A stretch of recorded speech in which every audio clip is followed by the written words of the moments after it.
campanha para a manutenção do nosso grupo. Participe acessando nosso site.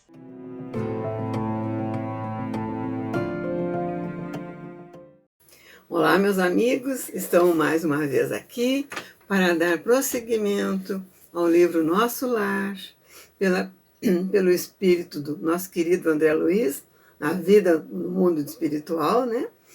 Na psicografia do nosso querido Francisco Cândido Xavier. Saúdo aos trabalhadores do nosso grupo espírita Francisco Xavier, aos seus simpatizantes, né? E aos irmãos que estão acompanhando os nossos trabalhos, as nossas leituras, né? Nossas palestras no nosso canal. Hoje nós vamos iniciar o capítulo 35, mas antes vamos falar um pouquinho do 36, que tem um nome de Curiosas Observações. André Luiz se assusta quando ele vai passear no jardim ali, né? Esperando os samaritanos chegar com criaturinhas que são trazidas do umbral, né, para se tratar. Quando ele enxerga duas entidades, ele achou muito estranhas, né? E ele notou que elas eram muito vibrantes, assim, luminosas, e ainda tinham uns fios, né, que chamam muito a atenção. E aí volta lá, vai conversar com a Narcisa, porque ele ficou assustado, né, arrepiado. E a Narcisa explica que são encarnados, espíritos de encarnados, com grandeza espiritual, que têm acesso, né, durante o sono ao nosso lar.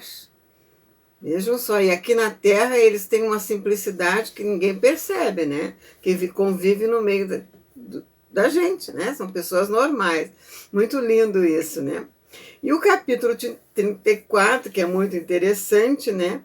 Com os recém-chegados do umbral, essa caravana que chegou com os cachorros, né? Protegendo, muito interessante nesse capítulo também. André acolhe uma senhora de idade que ficou muitos anos, acho que mais, pelo que eu entendi, mais de 80 anos no umbral, né?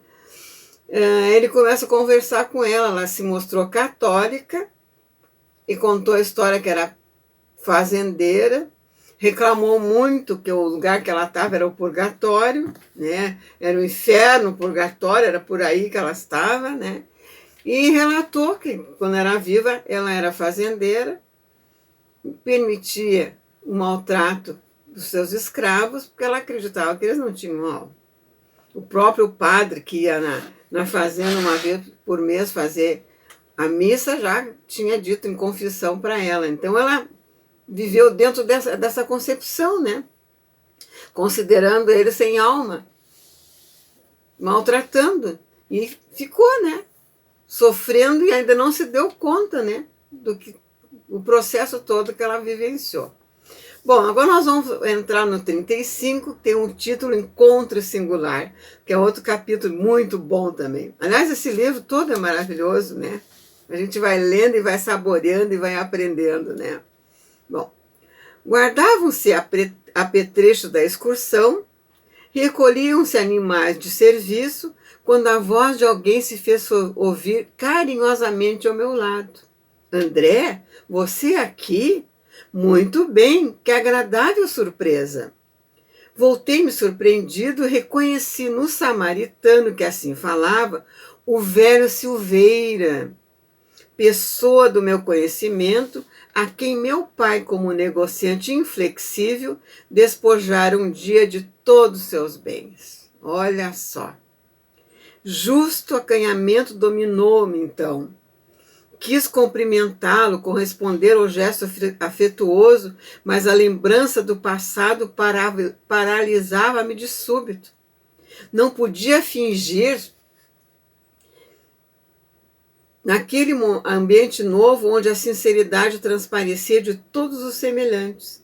Foi o próprio Silveira que, compreendendo a situação, veio no meu encontro acrescentando: francamente, ignorava que você tivesse deixado o corpo e estava longe de pensar que o encontraria em nosso lar. Identificando a amabilidade espontânea, abracei-o comovido, murmurando palavras de reconhecimento. Quis ensaiar algumas explicações relativamente ao passado, mas não consegui. No fundo, desejava pedir desculpas pelo procedimento do meu pai, levando-o ao extremo de uma falência desastrosa. Naquele instante eu revia mentalmente o clichê do pretérito. A memória exibia de novo o quadro vivo. Parecia ouvir ainda a senhora Silveira, quando foi à nossa casa, suplicante esclarecer a situação. O marido estava acamado, havia muito, agravando-se-lhe a penúria com a enfermidade de 2 filhinhos. As necessidades não eram reduzidas e os tratamentos exigiam soma considerável. A pobrezinha chorava, levando o lenço aos olhos, pedia mora, implorava consecuções justas. Humilhava-se, dirigindo os olhos doridos à minha mãe, como a rogar entendimento e socorro no coração de outra mulher. Recordei que minha mãe intercedeu generosa e pediu a meu pai esquecesse os documentos assinados, abstendo-se de qualquer ação judicial. Meu genitor, porém, habituado a transações de vulto e favorecido pela sorte, não podia compreender a condição de retalhista. Manteve-se irredutível. Declarou que lamentava as ocorrências, que ajudaria o cliente amigo de outro modo, frisando, porém, que no tocante aos débitos reconhecidos, não via alternativa senão a de cumprir religiosamente os dispositivos legais. Não podia, afirmava, quebrar as normas e precedentes do seu estabelecimento comercial. A promissória teria efeito legal e consolava a esposa aflita, comentando a situação de outros clientes que, a seu favor, se encontravam em piores condições. Que o Silveira. Lembrei os olhares de simpatia que a minha mãe lançou à desventurada postulante, afogada em lágrimas. Meu pai guardara profunda indiferença a todas as súplicas. E quando a pobre mulher se despediu, repreendeu a minha mãe austeramente, proibindo-lhe qualquer intromissão na esfera dos negócios comerciais. A pobre família houve de arcar com a ruína financeira completa. Relembrava perfeitamente o instante em que o próprio piano da senhora Silveira foi retirado da residência para satisfazer as últimas exigências do credor implacável. Que triste, né? Essa família, mas também deve ser algum resgate. Vamos continuar. Queria desculpar-me, todavia não encontrava frases justas, porque na ocasião também encorajara meu pai a consumar o iníquo atentado. Considerava minha mãe excessivamente sentimentalista e induzira a prosseguir a nação até o fim. Muito jovem ainda, a vaidade apossara-se de mim. Não queria saber se outro sofria. Não conseguia enxergar as necessidades alheias. Via apenas os direitos da minha casa, nada mais. E nesse ponto tinha sido inexorável, inútil qualquer argumentação materna. Derrotados na luta, os Silveiras haviam procurado recanto humilde no interior, amargando o desastre financeiro em extrema penúria. Nunca mais tivera notícia daquela família, que certo nos devia odiar. Essas reminiscências alinhavam-se-me no cérebro com a rapidez de segundos. No momento, reconstituíra todo o passado de sombras. E enquanto mal dissimulava o desapontamento, Silveira, sorrindo, chamava a realidade. Tem visitado o velho? Ainda pergunta a evidenciar espontâneo carinho. Aumentava o meu péjo. Esclareci que, apesar do imenso desejo, não conseguira ainda tal satisfação. Silveira identificou-me o constrangimento e, apiedando-se talvez do meu estado íntimo, procurou afastar-se. Abraçou-me cavalheirascamente e voltou ao trabalho ativo. Muito desconcertado, procurei Narcisa, ansioso de conselhos. Expus a ocorrência, detalhando os sucessos terrenos. Ela ouviu-me com paciência e observou carinhosamente. Não estranho o fato. Vi-me há tempos na mesma condição. Já tive a felicidade de encontrar por aqui o maior número de pessoas que ofendi no mundo. Sei hoje que isso é uma bênção do Senhor, que nos renova a oportunidade de restabelecer a simpatia interrompida, recompondo os elos quebrados da corrente espiritual. E tornando-se mais categórica do ensinamento, perguntou: aproveitou você o belo ensejo? Que quer dizer? Indaguei. Desculpou-se com Silveira? Olhe que é uma grande felicidade reconhecer os próprios erros, já que você pode examinar-se a si mesmo com bastante luz de entendimento, identificando-se como como antigo ofensor. Não perca a oportunidade de se fazer amigo. Vá, meu caro, abrace-o de outra maneira. Aproveita um momento porque o Silveira é ocupadíssimo e talvez não se ofereça tão cedo outra oportunidade. Notando minha indecisão, Narcisa acrescentou: não tema insucessos. Toda vez que oferecemos raciocínio e sentimento ao bem, Jesus nos concede quanto se faça necessário ao êxito. Tome a iniciativa. Empreender ações dignas, qualquer que seja, representa honra legítima para a alma. Recorde o Evangelho. E vá buscar o tesouro da reconciliação. Não mais vacilei. Corri ao encontro de Silveira e falei-lhe abertamente, rogando perdoasse a meu pai e a mim as ofensas e os erros cometidos. Você compreende, acentuei, nós estávamos cegos. Em tal estado, nada conseguimos vislumbrar senão o interesse próprio, quando o dinheiro se alia à vaidade. Silveira dificilmente pôde o homem afastar-se do mau caminho. Exatamente, o homem custa a se dar conta, né, do que está errando. É verdade, ele tem toda a razão. Silveira, comove disso, não me deixou terminar. Ora, André, quem haverá isento de faltas? Acaso poderia você acreditar que vivia isento de erros? Além disso, seu pai foi verdadeiro instrutor. Devemos-nos, meus filhos e eu, abençoadas lições de esforço pessoal. Sem aquela atitude enérgica que nos subtraiu as possibilidades materiais, o que seria de nós no tocante ao progresso do espírito? Renovamos aqui todos os velhos conceitos da vida humana. Nossos adversários não são propriamente inimigos, e sim benfeitores. Não se entregue a lembranças tristes. Trabalhemos com o Senhor, reconhecendo o infinito da vida. Fixando emocionado os meus olhos úmidos, afagou-me paternalmente e rematou: não perca tempo com isso. Breve quero ter a satisfação de visitar seu pai junto de você. Abracei-o então em silêncio, experimentando alegria nova em minha alma. Pareceu-me que num dos escaminhos escuros do coração se me acendera a divina luz para sempre.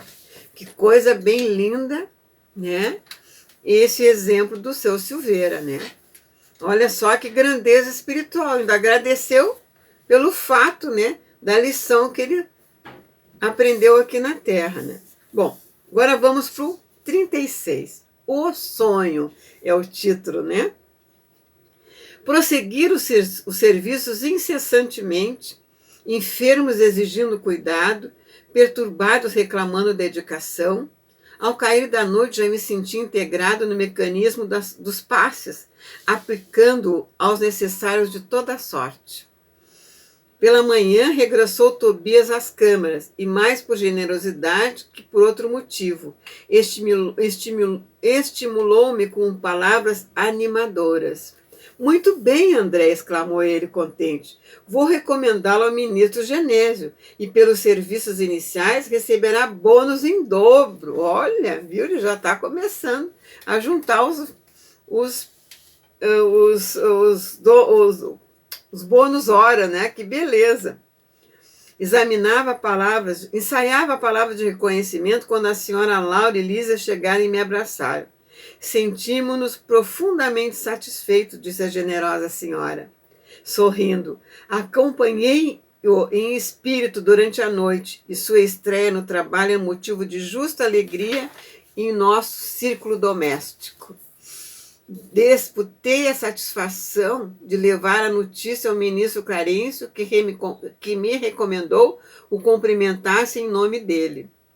Trocaram observações afetuosas com Tobias e Narcisa, Pediram-me relatório verbal de impressões e eu não cabia em mim de contente.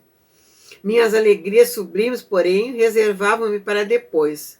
Nada obstante o convite amável da genitora de Elias para que voltasse a casa para descansar. Tobias pôs à minha disposição um apartamento de repouso ao lado das câmaras de retificação e aconselhou-me, alguns descanso. De fato, sentia grande necessidade de sono. Narcisa preparou meu leito com desvelo de irmã. Recolhido ao quarto confortável e espaçoso, orei ao Senhor da vida, agradecendo-lhe a bênção de ter sido útil. A proveitosa fadiga dos que cumprem o dever não me deu ensejo a qualquer vigília desagradável. Daí a instantes, sensações de leveza invadiram minha alma toda e tive a impressão de ser arrebatado em pequenino barco. Rumava a regiões desconhecidas. Para onde me dirigia, impossível responder. Ao meu lado, um homem silencioso sustinha o leme, e qual criança que não pode enumerar nem definir as belezas do caminho, deixava-me conduzir sem exclamações de qualquer natureza, extasiado embora com as magnificências de paisagem. Parecia-me que a embarcação seguia célere, não obstante os movimentos de ascensão. Decorridos minutos, vi-me à frente de um posto maravilhoso, onde alguém me chamou com especial carinho. André, André! Desembarquei com precipitação verdadeiramente infantil. Reconheci aquela voz entre milhares. Num momento abraçava minha mãe em transbordamentos de júbilo. Fui reconduzido então por ela a prodigioso bosque, onde as flores eram dotadas de singular propriedade, e de reter a luz, revelando a festa permanente do perfume e da cor. Tapetes dourados e luminosos estendiam-se dessa maneira sobre as grandes árvores, sussurrantes ao vento. Minhas impressões de felicidade e paz eram inexcedíveis. O sonho não era propriamente qual se verificava na terra. Eu sabia perfeitamente que deixara o veículo interior no apartamento das câmaras de retificação em nosso lar, e tinha absoluta consciência daquela movimentação em plano diverso. Minhas emoções de espaço e tempo eram exatas. A riqueza de emoções, por sua vez, afirmava-se cada vez mais intensa. Após dirigir-me a sagrados incentivos espirituais, minha mãe esclareceu bondosamente. Muito roguei a Jesus me permitisse sublime satisfação de ter ao meu lado no teu primeiro dia de serviço útil. Como vês, meu filho, o trabalho é tônico divino para o coração. Numerosos companheiros nossos, após deixar a terra, demoram em atitudes contraproducentes, aguardando milagres que jamais se verificarão. Reduzem, desse modo, formosas capacidades a simples expressões parasitárias. Alguns se dizem desencorajados pela solidão. Outros, como sucedia na terra, declaram-se em desacordo com o meio a que foram chamados para servir ao Senhor. É indispensável, André, converter toda oportunidade da vida em motivo de atenção a Deus.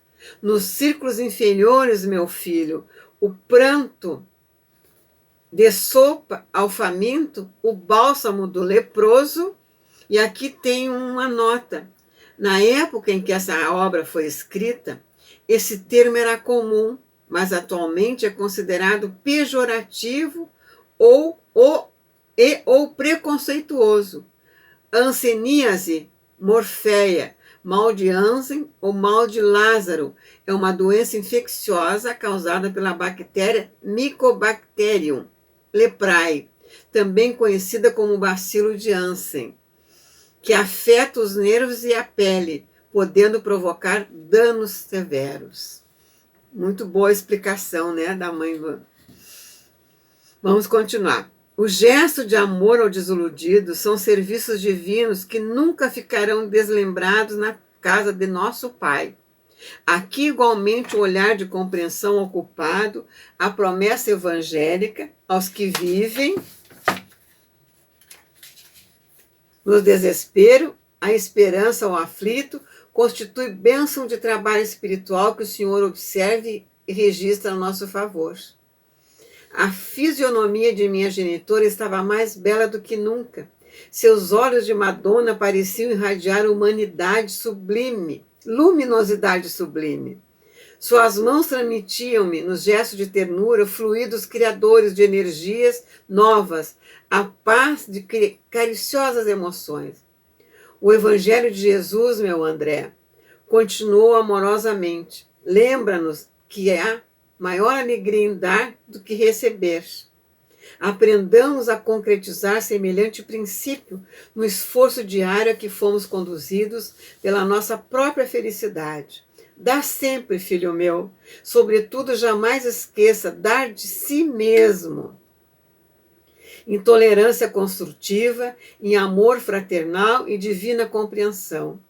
A prática do bem exterior é um ensinamento e um apelo para que cheguemos à prática do bem interior. Jesus deu mais de si para o engrandecimento dos homens que todos os milionários da terra, congregados no serviço sublime, embora da caridade material. Não te envergonhes de amparar os chaguentos, esclarecer os loucos que penetrem as câmaras de retificação, onde identifiquei espiritualmente teus serviços a noite passada. Todavia, meu filho, fazendo bem em todas as nossas colônias espirituais, como nas esferas do globo, vivem almas inquietas, ansiosas de novidade e distração. Sempre que possas, porém, ouvida o entretenimento e busca o serviço útil. Assim como eu, indigente como sou, posso ver em espírito teus esforços em nosso lar e seguir as mágoas de teu Pai nas zonas umbralinas. Deus nos vê e acompanha todos, desde o mais lúcido embaixador de sua bondade, nos últimos seres de criação, muito abaixo dos vermes da terra. Ela dizendo, né, que é um verme, imagina! Ela já tem tanta luz, né? Que humildade, né? Essa mãe dele, que coisa linda. E ela parece que está falando com a gente aqui, dando um recado para nós, né? Muito lindo isso. Vamos continuar. Minha mãe fez uma pausa que desejei aproveitar para dizer alguma coisa, mas não pude. Lágrimas de emoção embargavam-me a voz. Ela endereçou-me carinhoso olhar, compreendendo a situação e continuou.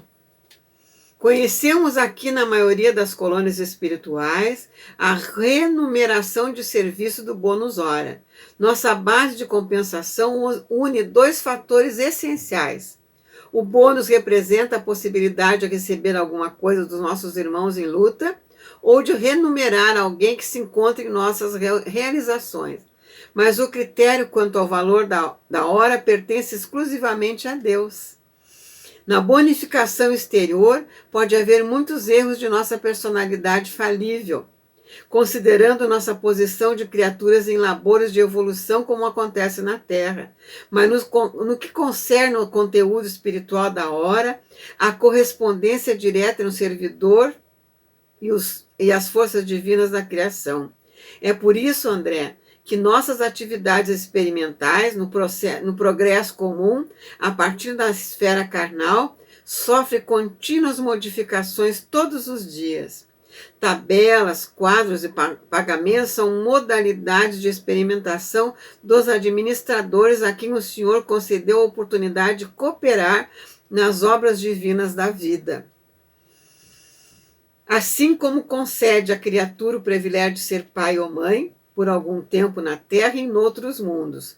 Todo administrador sincero é cioso dos serviços que lhe compete. Todo pai consciente está cheio de amor desvelado. Deus também, meu filho, é administrador vigilante, pai devotadíssimo. A ninguém esquece e reserva-se o direito de estender entender-se com o trabalhador quanto ao verdadeiro proveito do tempo de serviço. Toda compensação exterior afeta a personalidade com experiência, mas todo valor de tempo interessa a personalidade eterna, aquela que permanecerá sempre em nossos ciclos de vida, em marcha para a glória de Deus. É por essa razão que o Altíssimo concede sabedoria ao que gasta tempo em aprender e dá mais vida e mais alegria aos que sabem renunciar. Que lindo, né? Renúncia, é isso aí. Minha mãe calou-se e eu enxugava os olhos. Foi então que ela me tomou nos braços, acariciando-me desveladamente, qual o menino que adormece após a lição. Perdi a consciência de mim mesmo, para despertar mais tarde nas câmaras de retificação, experimentando vigorosa sensação de alegria. E assim encerramos mais esses 2 capítulos, né? O 35 e o 36. Agradeço de todo o coração a todos vocês que estão acompanhando os trabalhos das leituras, das palestras, né? Das reflexões matinais, dos trabalhos de domingo, agora com as preces e radiações em vários dias, muito lindo, né, meus irmãos? Então, aqui está. Continue acessando o nosso canal, se inscrevendo, dando um like para nós, né? E que Deus, com a sua infinita misericórdia, depois dessa lição lindíssima, né, da mãe de André, vamos nos despedindo, pedindo a Deus muita força, que continue nos amparando e Jesus sempre nos protegendo e abençoando. Até outro dia. Que assim seja. Campanha para a manutenção do nosso grupo. Participe acessando nosso site